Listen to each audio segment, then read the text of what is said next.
Back on the air, it's Mix FM 93.8, and it's On the Spot with Jim Powell, and we're talking about all these radio frequencies flying backwards and forwards. We just had a presentation from Vodacom, and we have... Give us your organisation again. It's a long... The Electromagnetic Radiation Research Foundation of South Africa. Thank you very much. So I'd like you to respond to Vodacom's points. Yeah, I think what's interesting is that, and it was mentioned right now, do you remember when we thought X-rays were safe? And everybody had X-ray parties, and now we know they're not safe, and we had doctors X-raying at their parties and feet and all sorts of things. Now we know they're not safe. I'm not that old. No, well, I had to do the research to do that. And, you know, now there's precautions put in place. You have to wear special clothing. You have to be behind special screens. Smoking used to be considered safe, even by the World Health Organization, and now we all know that it's not safe. And just a little bit of trivia on that. Yeah. Do you know what? Do you remember the Marlborough Man? Yes. You do. Do you know what he died of? Lung cancer. Yes. Exactly. Sorry for the interruption. Carry on. And you used to even have adverts where more doctors smoke Camel. Obviously, you wouldn't even be seen having those sort of advertisements now. So, and I find it interesting that in one breath, and the industry will quote the World Health Organization in their press releases, and then they'll knock certain things that have been said and accept other things. And, you know, they pick and choose what's safe and what's not safe. But what is interesting is not Vodacom or MTN, Cell C or Heta or any of them actually will stand up and say, we as Vodacom or MTN guarantee you that this is safe. And not one of them will actually give you a written guarantee on this. Step in on that. No, carry on. All right. And then that is what I find interesting, that they won't actually stand up and say. They always say the Department of Health, they say to everybody else, but if you ask them, you as Vodacom, can you stand up and guarantee that if you put this right next to my home, I will be safe and I will not have any side effects? They will not guarantee that to you. What is also interesting, the European Parliament also came out last year, and these are just a couple of points that they've issued to their members.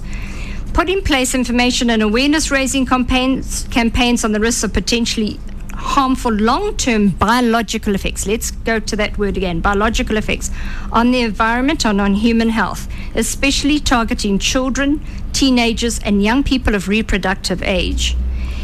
And then it goes on, I'm just going to read a few points. Set preventative thresholds for levels of long-term exposure to microwaves in all indoor areas in accordance with the precautionary principle.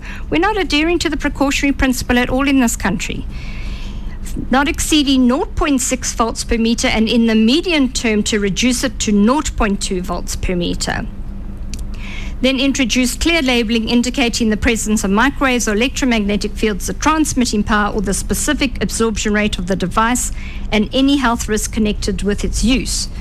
What is also quite interesting is Swisscom has actually filed a patent recently, well, it's 2 years ago now, with the Wi-Fi transmitter, where in that patent they've actually acknowledged all the dangers and the current research and the papers in there, and to say they've now designed a transmitter that can be switched off when not in use, because they've realized the dangers and the problems.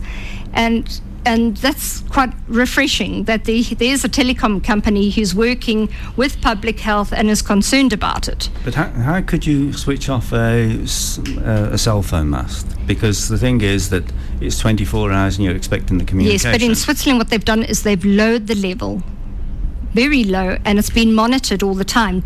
Also, do you know in Israel that they have a full-time monitoring service which is controlled by government, not by industry, and they monitor what's coming off their cell towers at all times. If they overstep that, they get fined. Okay, but it's interesting that you raise Switzerland, because their political system's a little different, because the people are in charge there. So I'm not sure whether this came around as a matter of referendum or if it came around from the parliament itself. But they have this monitoring throughout the cities, I take it, and not so much out in the country because there's less frequencies going on there. Is that correct? Well, they seem to be more generally concerned overall, as is countries like Austria. Monaco's even just lowered their levels too, in keeping with what's the Bar Initiative and the European Parliament. Now you have one of these little devices, and the cheaper ones you said cost about 6,000 rand. Yes. Bit expensive. There's an opportunity there for somebody. What was the volts per meter that you picked up in your home? There was so many frequencies, I'd have to actually email you the full reports, but they were different levels at different times of the days. But they were certainly well above the Bar Initiative levels and what is considered safe. What I'm asking is, can you give me some sort of an idea what the total EMF loading was in your house on volts per meter? Not right now. I'd have to send you that report. Okay, but you're saying it was well above these figures that you've actually been Yes, what other countries are saying for biologically, for long term, it's not safe for you. Okay. So they were well above that. Okay, Richard. Yeah, sorry. It's once again. I think I want to make it very clear. I and we as Vodacom understand that people are concerned about this, and we want to make sure that we are informing people, and that's the issue here: informing people of the facts, not picking random points from here and there. And attempting to build an argument. I mean, let's not talk about Monaco. Let's talk about the hundreds of countries that are operating cell phone networks. 5 billion users, 20 years. There have been thousands of studies on this, and there is nothing in aggregate which convinces experts that there is any health impact from cell phones or base stations operated within those ICNIRP levels. I mean, it's quite straightforward. So we're raising a specter on something, and you're asking me to prove a negative. Prove to me that you're not dangerous. Well, Jim, prove to me that you don't beat your wife. It's not, you can't. It's daft. You can't prove a negative. So I'm not married. Okay. Well, excuse the besmirching your character there. So I mean, it really is difficult. But once again, let's talk sense. Small but very relevant issues. I said before, the majority of the exposure you're getting comes from your phone, not from the base station. By lowering the power level on the base station, you will increase your exposure. Fact. It really is not so difficult. Let me just raise the point which I did earlier. If you had more mass with lower levels, so the overall electromagnetic effect on people is lower, is that something of the answer that should take place? I don't think it's quite so straightforward. I mean, let me take a step back. I think we'd love it to be able to get more masts in place. And one of the biggest issues we have are the scaremongering and the local residents fighting masts based on an utter lack of evidence. In certain places, Constantia was down there talking to the residents. It's been more than 10 years. You ask residents in Constantia what are they worried about? It's their poor cell phone signal. So it takes us 10 years to get nowhere. It costs us a considerable amount of money to work on all these planning applications, and that gets passed through to the consumer. So by having front pages on the Saturday Star full of ridiculous assertions that we are burning the bark off trees with something the power of a light bulb from a distance of 100 meters or whatever it might be, is actually affecting everyone listening to this broadcast's cost and quality of their cell phone service. Okay. What I'm picking up now is that you're claiming that there's no risk whatsoever. No, I'm not claiming there's any risk whatsoever. What I'm claiming is, after 20 years of research, thousands of studies, there is nothing that convinces experts that there is any link between a health effect and cell phones and base stations operating within those safety limits. As I said, it would be irresponsible of me and not possible to say that something is absolutely safe. I mean, I'm going to go home tonight and have my glass of milk. Can somebody tell me, is my nightly glass of milk 100% safe? Of course they can't. I mean, it's daft, and it's a pretty silly tactic. Okay, right. Let's have a rebuttal on that. Jim, I think, we know from history, and the smoking industry said the same thing for years. They kept saying there's hundreds, thousands of studies that show negative effect. Well, let me tell you, there are thousands of studies that show positive effect, and more every day. And can you name any, Tracy? Hold on. No, you weren't interrupted. Carry In on. fact, there have just been some very incredible ones that have just come out. The Bioinitiative, just to give you an idea, the Bioinitiative report, Jim, in 2007, compiled over 2,000 studies of peer-reviewed papers on the impacts. And since then, there have been many thousands more. So, they're very glib in saying there's no studies. In fact, the Karolinska Institute, which has done incredible research and has done one of the most long-term research, they actually sent a letter recently as one of our scientific advisors to the Minister of Health, and said, low-intensity non-thermal bioeffects and adverse health effects are demonstrated at levels significantly below existing exposure standards. ICNIP, WHO, and IEE, FCC public safety limits are inadequate and obsolete with respect to prolonged low-intensity exposures. New biologically based public exposure standards are urgently needed to protect public health worldwide. And this was from, as I said, the Karolinska Institute to the Minister of Health, in giving advice from there's an institute that has done research for thousands of years. We've had incredible research now coming out of Turkey, out of Egypt, where over and over again they're demonstrating the effects. And on our website, we've just collected a few of these. And the Bioinitiative, as I said, has got 2,000 peer-reviewed. There were 5,000 papers. They reduced it to 2,000. And on our website, it actually shows you very categorically some of the incredible, by the top scientists in the world, that are showing concern over and over again.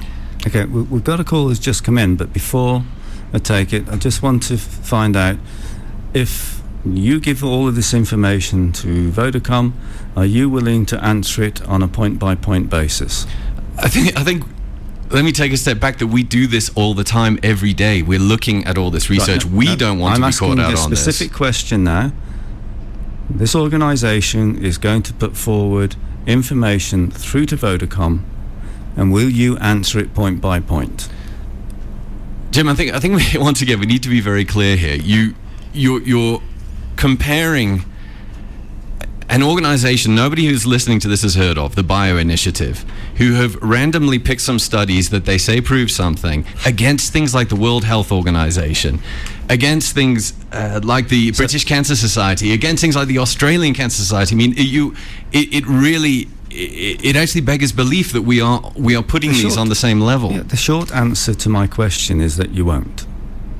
I think once again, I very happily do it. The answers are already all out there. They've been floating around. We're rehashing the same arguments again and again. Okay, right. From the Electromagnetic Foundation, I want you to put together the questions. Absolutely. Okay.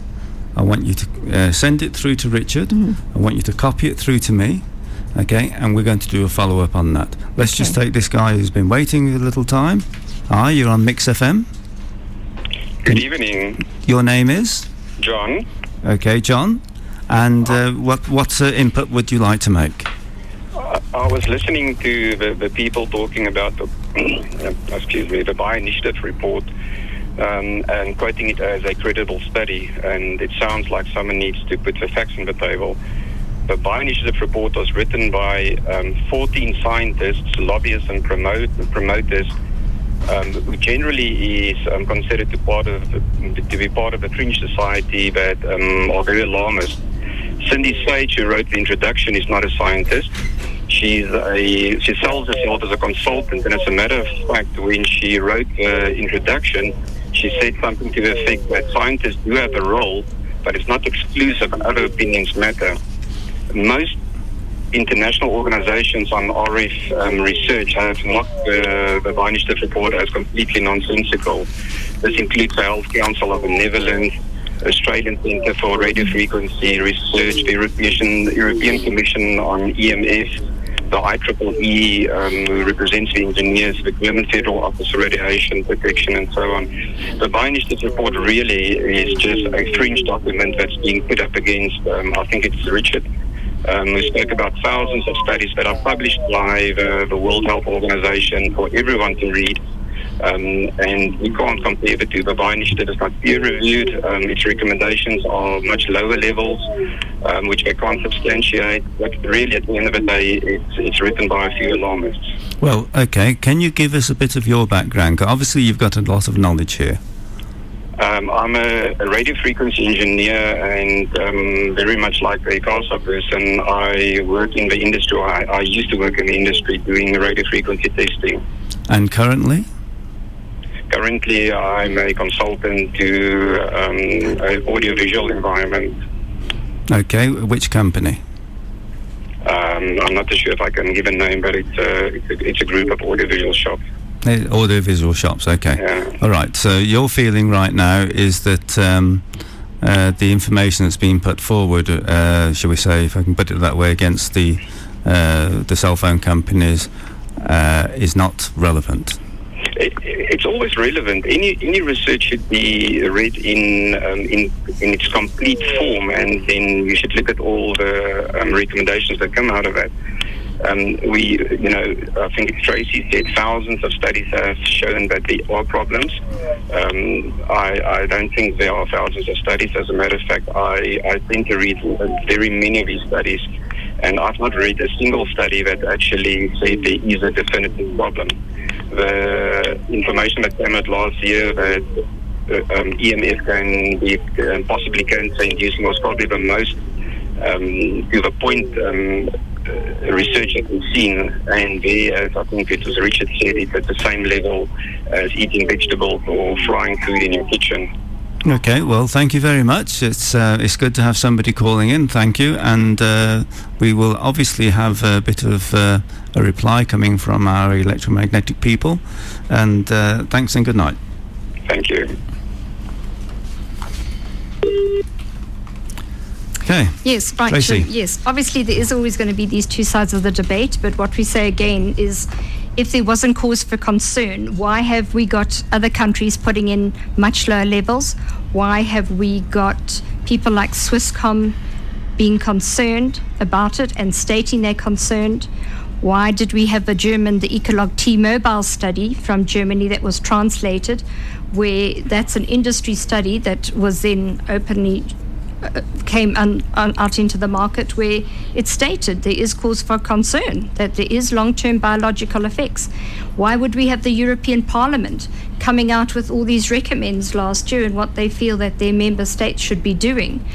Even we talk about ICNIP, or Russian ICNIP. I mean, the paper that they've come out with, and they're a very highly esteemed group of scientists, and obviously Russia's been one of the 4 leaders on the subject.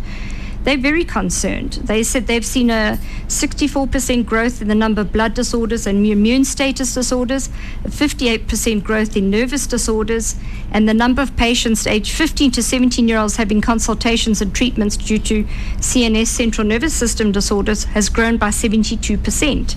And in fact, in Russia, they have come out and they recommend that pregnant women and under 18s do not use a cell phone. So under 16's advisories, UK is under 16. And as I said, Health Canada's just lifted their advisory to under 18s.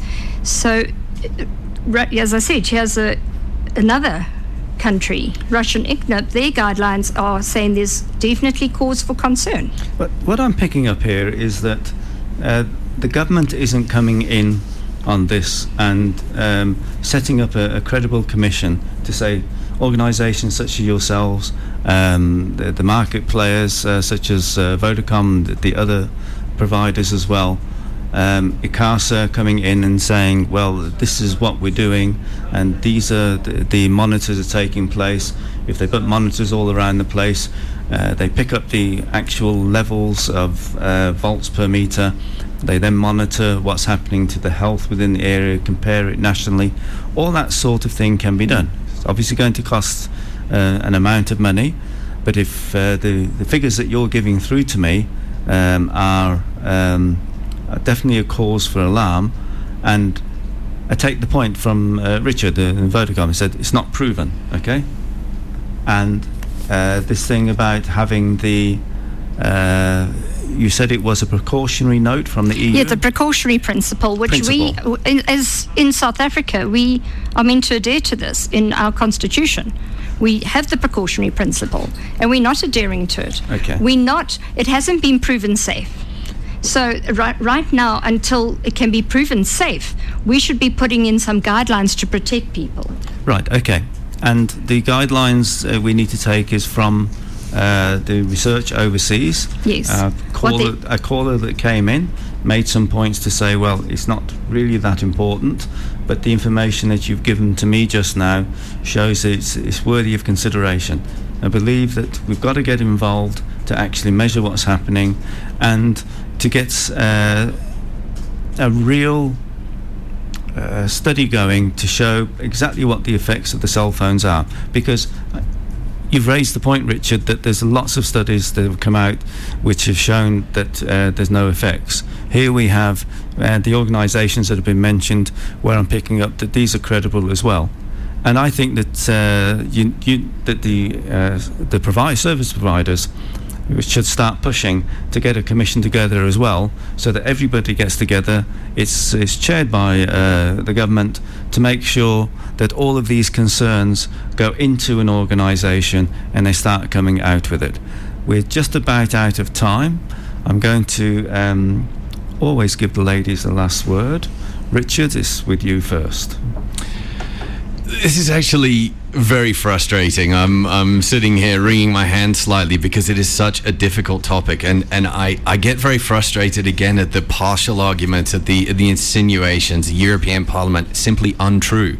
The European Parliament has not made that recommendation. It has not been picked up. We're picking on random studies with people who have all sorts of agendas going here. What can we prove factually? Again, the World Health Organization, 20 years, thousands of studies. Now, Tracy's showing the piece of paper there. It's an organization calling itself the European Parliament. This is not the European Parliament itself. I think we would know something about it if all of Europe had been told to reduce their power levels on base stations.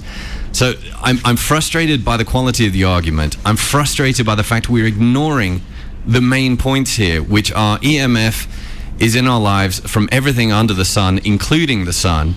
And so to single out base stations is utterly missing the point and not going to change anything.